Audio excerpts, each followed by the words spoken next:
शुक्लाम्बरधरं विष्णुं शशिवर्णं चतुर्भुजं प्रसन्नवदनं ध्यायेत् सर्वविघ्नोपशान्तये। व्यासं वसिष्ठनप्तारं शक्तेः पौत्रमकल्मषम् पराशरात्मजं वन्दे शुकतातं तपोनिधिम्। व्यासाय विष्णुरूपाय व्यासरूपाय विष्णवे नमो वै ब्रह्मनिधये वासिष्ठाय नमो नमः। अविकाराय शुद्धाय नित्याय परमात्मने सदैकरूपरूपाय विष्णवे सर्वजिष्णवे यस्य स्मरणमात्रेण जन्म संसारबन्धनात् विमुच्यते नमस्तस्मै विष्णवे प्रभविष्णवे। ॐ नमो विष्णवे प्रभविष्णवे। श्रीवैशम्पायन उवाच श्रुत्वा धर्मानशेषेण पावनानि च सर्वशः युधिष्ठिरः शान्तनवं पुनरेवाभ्यभाषत। युधिष्ठिर उवाच किमेकं दैवतं लोके किं वाप्येकं परायणम् स्तुवन्तः कङ्कमर्चन्तः प्राप्नुयुर्मानवा शुभम्। को धर्मः सर्वधर्माणां भवतः परमो मतः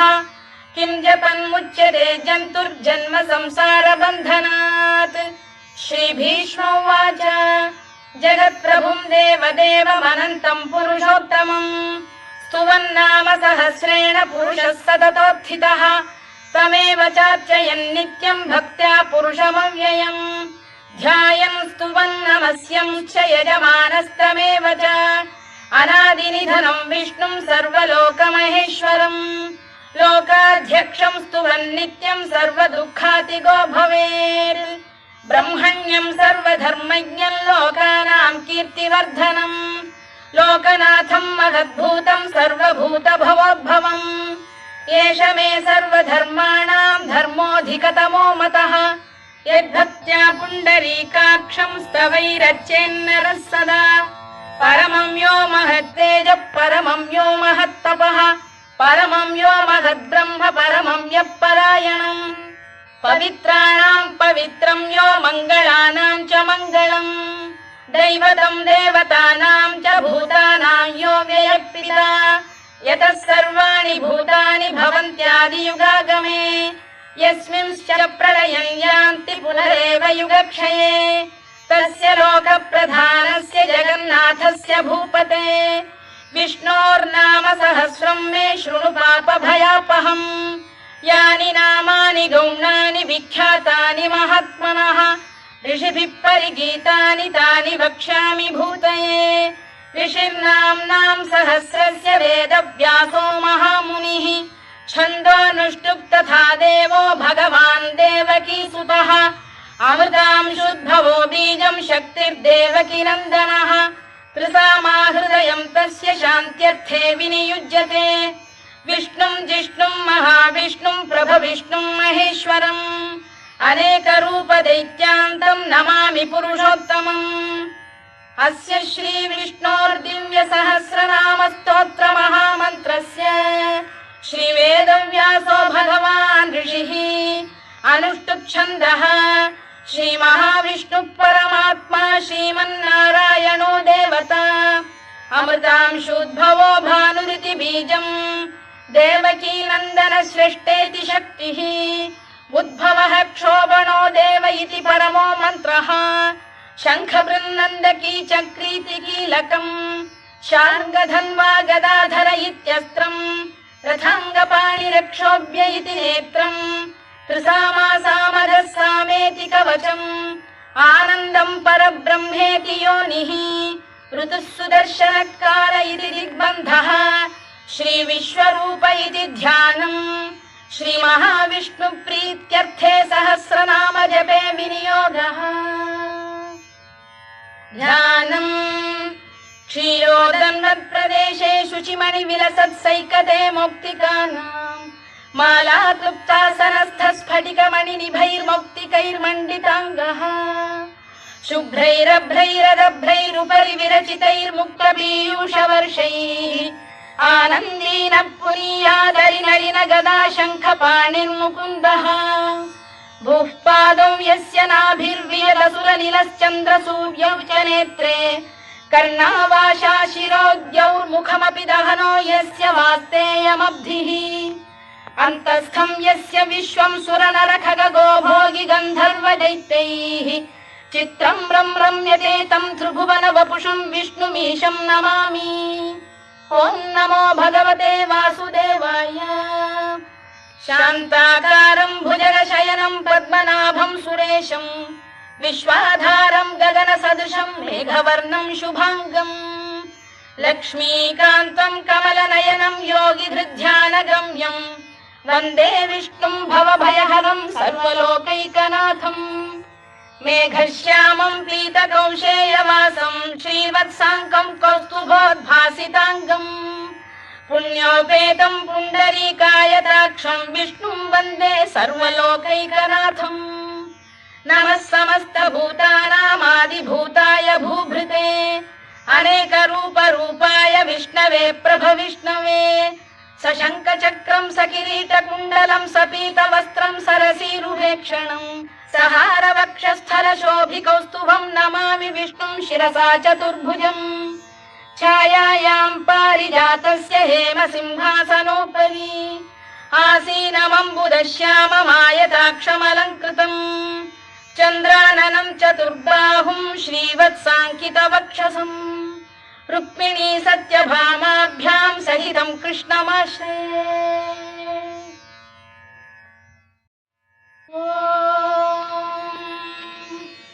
विश्वं विष्णुर्वषत्कारो भूतभव्य भवत्प्रभुः भूतभृद्भावो भूतात्मा भूतभावनः भूतात्मा परमात्मा च मुक्तानां परमागतिः अव्ययः पुरुषः साक्षी क्षेत्रज्ञोऽक्षर एव च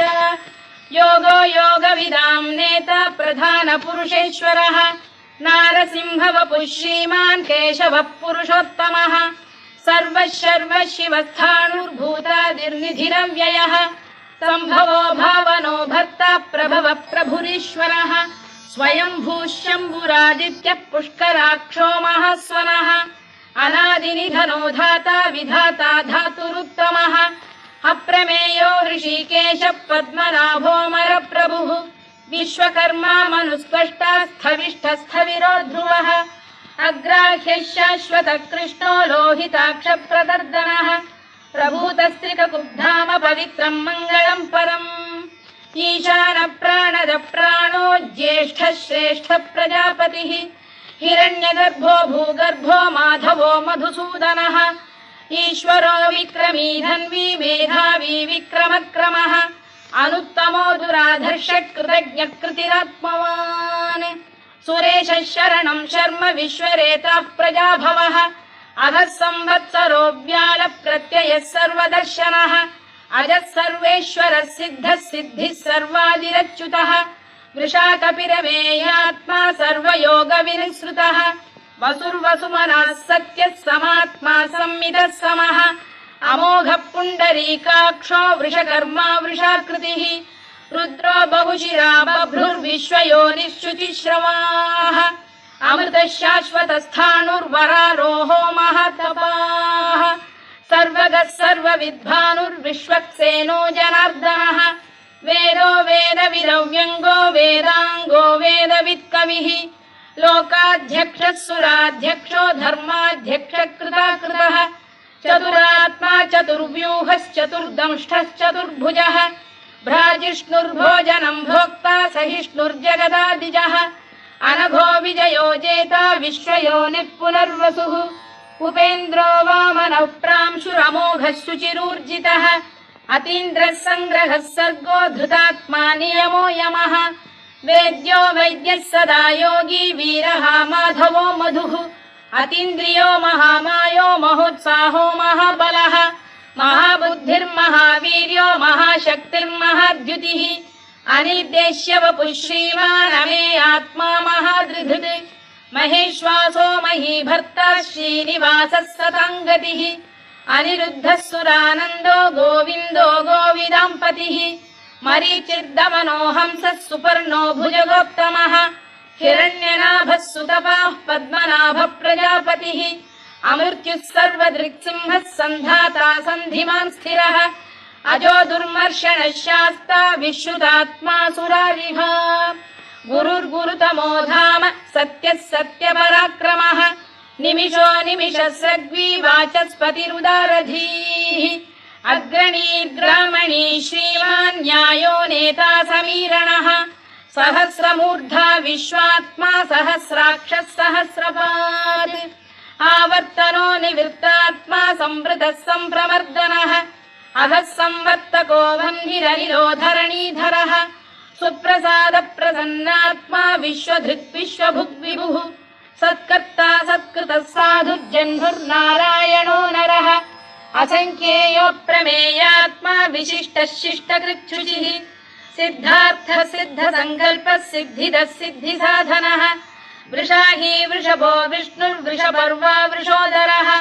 वर्धनो वर्धमानश्च विविक्तः श्रुतिसागरः सुभुजो दुर्धरो वाग्मी महेन्द्रो वसुदो वसुः नैकरूपो बृहद्रूपः शिपिविष्टप्रकाशनः ओजस्तेजोद्युतिधरः प्रकाशात्मा प्रतापनः ऋद्धस्पष्टाक्षरो मन्त्रश्चन्द्रांशुर्भास्करद्युतिः अमृतांशुद्धवो भानुः शशबिन्दुः सुरेश्वरः औषधम् जगतः सेतुः सत्यधर्मपराक्रमः भूतभव्यभवन्नाथः पवनः पावनो नरः कामः कामकृत्कान्तः कामः कामप्रदप्रभुः युगादिकृद्युगावर्तो नैकमायो महाशनः अदृश्यो व्यक्तरूपश्च सहस्रजिदनन्तजित् इष्टो विशिष्टः शिष्टेष्टः शिखण्डी नघुषो वृषः क्रोधः क्रोधकृत्कर्ता विश्वबाहुर्महीधरः अच्युत प्रतिथ प्राण प्राणदो वासवानुजः अपां निधिरधिष्ठानमप्रमत्त प्रतिष्ठितः स्कन्द स्कन्दधरो धुर्यो वरदो वायुवाहनः वासुदेवो बृहद्भानुरादिदेवः पुरन्दरः अशोकस्तारणस्तारः शूरः शौरिर्जनेश्वरः अनुकूलः शतावर्तः पद्मी पद्मनिभेक्षणः पद्मनाभोरविन्दाक्षः पद्मगर्भः शरीरभृत् महर्धिर्वृद्धो वृद्धात्मा महाक्षो गरुडध्वजः अतुलः शरभो भीमः समयज्ञो हविर्हरिः सर्वलक्षणलक्षण्यो लक्ष्मीवान् समितिञ्जयः विक्षरो रोहितो मार्गो हेतुर्दामोदरः सः महीधरो महाभागो वेगवानमिताशनः उद्भवः क्षोभणो देवः श्रीगर्भः परमेश्वरः करणं कारणं कर्ता विकर्ता गहनो गुहः व्यवसायो व्यवस्थानः संस्थानस्थानदो ध्रुवः परद्धिः परमस्पष्टः तुष्टः पुष्टः शुभेक्षणः रामो विरामो विरतो मार्गो नेयो नयोनयः वीरः शक्तिमतां श्रेष्ठो धर्मो धर्मविदुत्तमः वैकुण्ठः पुरुष प्राण प्राणद प्रणव पृतुः हिरण्यगर्भः शत्रुघ्नो व्याप्तो वायुरधोक्षजः ऋतुः सुदर्शनकारः परमेष्ठी परिग्रहः उग्रः संवत्सरो दक्षो विश्रामो विश्वदक्षिणः विस्तारस्थावरस्थाणुः प्रमाणं बीजमव्ययम् अर्थोऽनर्थो महाकोशो महाभोगो महाधनः अनिर्विण्णस्थविष्ठो भूर्धर्मयूपो महामखः नक्षत्रनेमिर्नक्षत्री क्षमः क्षामः समीहनः यज्ञयुज्यो महेज्यश्च क्रतुः सत्रं सदां गतिः सर्वदर्शी विमुक्तात्मा सर्वज्ञो ज्ञानमुत्तमम् सुव्रतः सुमुखः सूक्ष्मः सुघोषः सुखदः सुहृद् मनोहरो जितक्रोधो वीरबाहुर्विदारणः स्वापनः स्ववशो व्यापी नैकात्मा नैककर्मकृत् वत्सरो वत्सलो वत्सी रत्नगर्भोधनेश्वरः धर्मकृद्धर्मी सदसक्षरमक्षरम् अविज्ञाता सहस्रांशुर्विधाता कृतलक्षणः गभस्तिनेमिः सप्तस्तः सिंहो भूतमहेश्वरः आदिदेवो महादेवो देवेशो देवभृद्गुरुः उत्तरो गोपतिर्गोप्ता ज्ञानगम्यः पुरातनः शरीरभूतभृद्भोक्ता कपीन्द्रो भूरि दक्षिणः सोमपोऽमृतपः सोमः पुरुजिः पुरुषत्तमः विनयो जयः सत्यसन्धो दाशार्हः सात्वतां पतिः जीवो विनयिता साक्षी मुकुन्दो मितविक्रमः अम्भोनिधिरनन्तात्मा महोदधिशयोऽन्तकः अजो महार्घः स्वाभाव्यो जितामित्रप्रमोदनः आनन्दो नन्दनो नन्दः सत्यधर्मात्रिविक्रमः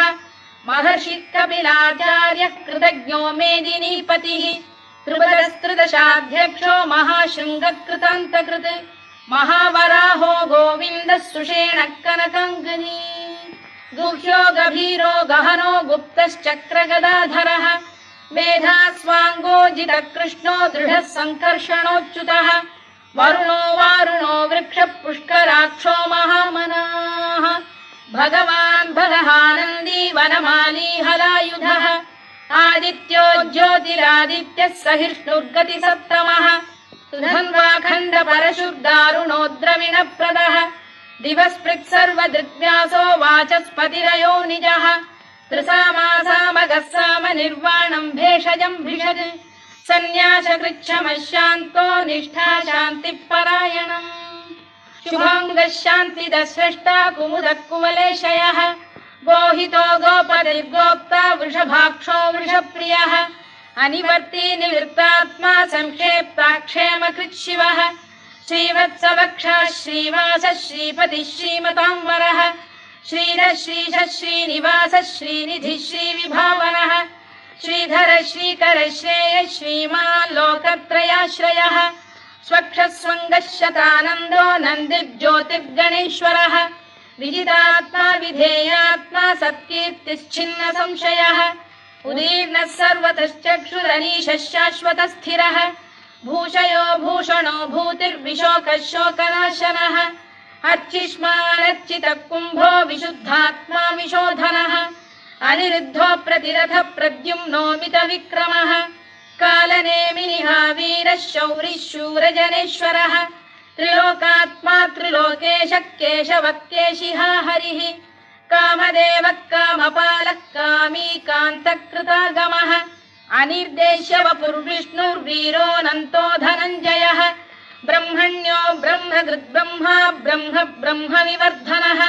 ब्रह्मविब्राह्मणो ब्रह्मी ब्रह्मज्ञो ब्राह्मणप्रियः महाकमो महाकर्मा महातेजा महोरगः महाक्रतुर्महायज्वा महायज्ञो महाहविः स्तव्यस्तव प्रियस्तोत्रम् स्तुतिस्तोतारणप्रियः पूर्णः पूरयिता पुण्यः पुण्यकीर्तिरनामयः मनोजवस्तीर्थकरो वसुरेता वसुप्रदः वसुप्रदो वासुदेवो वसुर्वसुमनाहविः सद्गतिः सत्कृतिः सत्ता सद्भूतिः सत्परायणः शूरसेनो यदुश्रेष्ठः सन्निवासः सुयामुनः भूतावासो वासुदेवः सर्वासु निलयो नलः दर्पः दर्पदो दृप्तो दुर्धरोऽथा पराजितः विश्वमूर्तिर्महामूर्तिर्दीप्तमूर्तिरमूर्तिमान् अनेकमूर्तिरव्यक्तः शतमूर्तिः शताननः एकोनैकः स वक्र किं यत्तत्पदमनुत्तमम् लोकबन्धुर्लोकनाथो माधवो भक्तवत्सलः सुवर्णवर्णो हेमाङ्गो वराङ्गश्चन्दनाङ्गदी वीरः विषमः शून्यो घृता क्षीरचरश्चरः अमानी मानदो मान्यो लोकस्वामी त्रिलोकधृत् सुमेधा मेधजो धन्यः सत्यमेधाधराधरः तेजो वृषोद्युतिधरः सर्वशत्रभृताम्बरः प्रग्रहो निग्रहो व्यग्रो नैकशृङ्गो गदाग्रजः चतुर्मूर्तिश्चतुर्बाहुश्चतुर्व्यूहश्चतुर्गतिः चतुरात्मा चतुर्भावश्चतुर्वेदविदेकपात् समावर्तो निवृत्तात्मा दुर्जयो दुरतिक्रमः दुर्लभो दुर्गमो दुर्गो दुरावासो दुरारिः शुभाङ्गो लोकसारङ्गः सुतन्तुस्तन्तु वर्धनः इन्द्रकर्मा महाकर्मा कृतकर्मा कृतागमः उद्भवः सुन्दरः सुन्दो रत्ननाभः सुलोचनः अर्को वाजसनः शृङ्गी जयन्तः सर्वविजयी सुवर्णबिन्दुरक्षोभ्यः सर्ववागीश्वरेश्वरः महाह्रदो महागर्तो महाभूतो महानिधिः कुमुद कुन्दर कुन्द पर्जन्यः पावनो निलः अमृताशोऽमृतवपुः सर्वज्ञः सर्वतोमुखः सुलभः सुव्रतः सिद्धः शत्रुजिच्छत्रुतापनः न्यग्रोधोदुम्बरोश्वत्तश्चाणूरान्ध्रैषूदनः सहस्रार्चिः सप्तजिह्वः सप्तैधा सप्तवाहनः अमूर्तिरनघोचिन्त्यो भयकृद्भयनाशनः अणुबृहत्कृशस्थूलो गुणभृन्निर्गुणो महान् अधृतस्वधृतस्वास्य प्राग्वंशो वंशवर्धनः धारभृत्कथितो योगी योगीशः सर्वकामदः आश्रमश्रमणः क्षामः सुपर्णो वायुवाहनः धनुर्धरो धनुर्वेदो दण्डो दमयिता दमः अपराजितः सर्वसहो नियन्ता नियमो यमः सत्त्ववान् सात्विकः सत्यः सत्यधर्मपरायणः अभिप्रायप्रियार्होरप्रियकृत्प्रीतिवर्धनः विहाय सगदिर्ज्योतिः सुरुचिर्कुतभुग्विभुः रविर्विरोचनः सूर्यः सवितारविलोचनः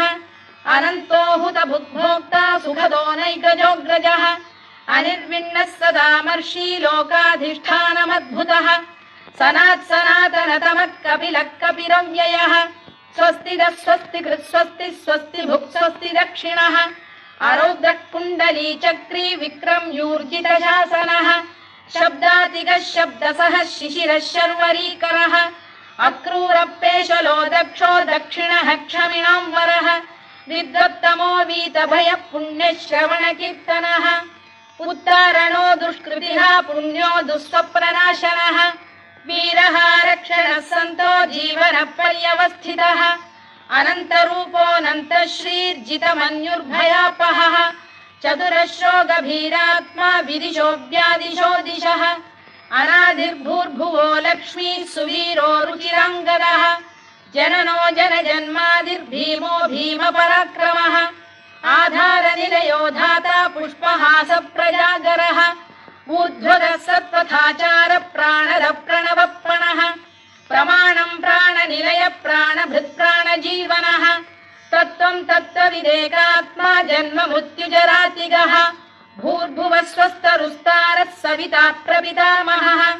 यज्ञो यज्ञपतिर्यज्वा यज्ञाङ्गो यज्ञवाहनः यज्ञभृद्यज्ञकृद्यज्ञी यज्ञभुग्यज्ञसाधनः यज्ञान्तकृद्यज्ञगुह्यमन्नमन्नाद एव च आत्मयोनिः स्वयं जातो वैखानः सामगायनः देवकीनन्दनः स्रष्टा क्षितीशः पापनाशनः शङ्खबृन्नन्दकी चक्री शार्ङ्गधन्वा गदाधरः तथाङ्गपाणिरक्षोभ्यः सर्वप्रहरणायुधः सर्वप्रहरणायुधवो नम इति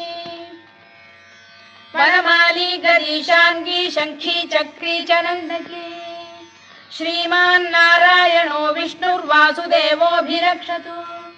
वनमाली गरीशाङ्गी शङ्खी चक्री च नन्दकी श्रीमान्नारायणो विष्णुर्वासुदेवोऽभिरक्षतु वनमाली गरीशाङ्गी शङ्खी चक्री च नन्दकी श्रीमान्नारायणो विष्णुर्वासुदेवोऽभिरक्षतु इतीदं कीर्तनीयस्य केशवस्य महात्मनः नाम्नां सहस्रं दिव्यानामशेषेण प्रकीर्तितम् य इदं शृणुयान् नित्यं यश्चापि परिकीर्तयेत् नाशुभं प्राप्नुयात् किञ्चित् सोमुत्रेह च मानवः वेदान्तको ब्राह्मणः स्यात् क्षत्रियो विजयी भवेत् वैश्यो धनसमृद्धः स्यात् शूद्रः सुखमवाप्नुयात् धर्मार्थी प्राप्नुयात् धर्ममर्थार्थी चार्थमाप्नुयात् कामानवाप्नुयात् कामी प्रजार्थी चाप्नुयात् प्रजाम् भक्तिमान् यः सदोत्थाय शुचिस्तद्गतमानसः सहस्रं वासुदेवस्य नाम्नामेतत्र कीर्तयेत् यशः प्राप्नोति विपुलं याति प्राधान्यमेव च अचलां श्रियमाप्नोति श्रेयः प्राप्नोत्यनुत्तमम् न भयं क्वचिदाप्नोति वीर्यं तेजश्च विन्दति भवत्यरोगोद्युतिमान् बलरूपगुणान्वितः रोगार्तो मुच्यते रोगात् बद्धो मुच्येत बन्धनात् भयान्मुच्येत भीतस्तु मुच्येतापन्न आपदः दुर्गाण्यतितरत्याशु पुरुषः पुरुषोत्तमम् सुवन्नाम सहस्रेण नित्यं भक्तिसमन्वितः वासुदेवाश्रयो मर्त्यो वासुदेवपरायणः सर्वपापविशुद्धात्मा याति ब्रह्म सनातनम् न वासुदेव भक्तानामशुभं विद्यते क्वचित् जन्म मृत्युजरा व्याधि भयं नैवोपजायते इमं स्तवमधीयानः श्रद्धा भक्ति समन्वितः युज्येतात्मसुखक्षान्तिः श्रीधृतिस्मृतिकीर्तिभिः न क्रोधो न च मात्सर्यं न लोभो न शुभामतिः भवन्ति कृतपुण्यानां भक्तानां पुरुषोत्तमे द्यौः स चन्द्रार्कनक्षत्राखं दिशो भूर्महो दधिः वासुदेवस्य वीर्येण विधृतानि महात्मनः ससुरासुरगन्धर्वं स यक्षोरगराक्षसम् जगत्वशे वर्ततेदं कृष्णस्य सचराचरम् इन्द्रियाणि मनो बुद्धिः सत्त्वं तेजो बलं धृतिः वासुदेवात्मकान्याहुः क्षेत्रं क्षेत्रज्ञ एव च सर्वागमानामाचार प्रथमं परिकल्पते आचार प्रभवो धर्मो धर्मस्य प्रभुरच्युतः ऋषयः पितरो देवा महाभूतानि धातवः जङ्गमा जङ्गमं चेदं जगन्नारायणोद्भवम् योगो ज्ञानं तथा साङ्ख्यं विद्या शिल्पादिकर्म च वेदाः शास्त्राणि विज्ञानमेतत् सर्वं जनार्दनात् एको विष्णुर्महद्भूतं पृथग्भूतान्यनेकशः त्रीन् लोकान् व्याप्य भूतात्मा भुङ्क्ते विश्वभुवव्ययः इमं स्तवं भगवतो विष्णोर्व्यासेन कीर्तितम् पठेद्य इच्छेत् पुरुषः श्रेयत् प्राप्तुं सुखानि च विश्वेश्वरमजं देवं जगतः प्रभुमव्ययम् भजन्ति ये पुष्कराक्षं न ते यान्ति पराभवम् न ते यान्ति पराभवम् ओन्नम इति अर्जुनोवाच पद्मपत्र विशालाक्ष पद्मनाभ सुरोत्तमा भक्तानामनुरक्तानां त्राता भव जनार्दन श्रीभगवानुवाच यो मां नाम सहस्रेण स्तोतुमिच्छति पाण्डव सोऽहमेकेन श्लोकेन स्तुत एव न संशयः स्तुत एव न संशयोन्नम इति व्यास उवाच वासनाद्वासुदेवस्य वासितं भुवनत्रयम् सर्वभूतनिवासोऽसि वासुदेव नमोऽस्तु ते वासुदेव नमोऽस्तु ते ओन्नम इति पार्वत्युवाच केनोपायेन लघुना विष्णोर्नाम सहस्रकम् पठ्यते पण्डितैर्नित्यं श्रोतुमिच्छाम्यहं प्रभो ईश्वर उवाच श्रीराम राम रामेति रमे रामे मनोरमे सहस्रनाम तत्तुल्यं राम नाम वरानने श्रीराम राम रामेति रमे रामे मनोरमे सहस्रनाम तत्तुल्यं राम नाम वरानने श्रीराम राम रामेति रमे रामे मनोरमे सहस्रनाम तत्तुल्यं राम नाम वरानने राम नाम वरानन ओन्नम इति ब्रह्मोवाच नमोऽस्त्वनन्ताय सहस्रमूर्तये सहस्रपादाक्षि शिरोरुबाहवे सहस्रनाम्ने पुरुषाय शाश्वते सहस्रकोटियुगधारिणे नमः सहस्रकोटियुगधारिणे नमः ओन्नम इति सञ्जय उवाच यत्र योगेश्वर कृष्णो यत्र पार्थो धनुर्धरः तत्र श्रीविजयो भूतिर्ध्रुवा नीतिर्मतिर्मम श्रीभगवानुवाच अनन्याश्चिन्तयन्तो मां ये जनाः पर्युपासते तेषां नित्याभियुक्तानां योगक्षेमं वहाम्यहम् परित्राणाय साधूनां विनाशाय च दुष्कृताम् धर्म संस्थापनार्थाय संभवामि युगे युगे आर्ता विषण्णा शिथिलाश्च भीता घोरेषु च व्याधिषु वर्तमानाः संकीर्त्य नारायण शब्दमात्रं विमुक्त दुःखाः सुखिनो भवन्तु कायेन वाचा मनसेन्द्रियैर्वा बुद्ध्यात्मना वा प्रकृते स्वभावात्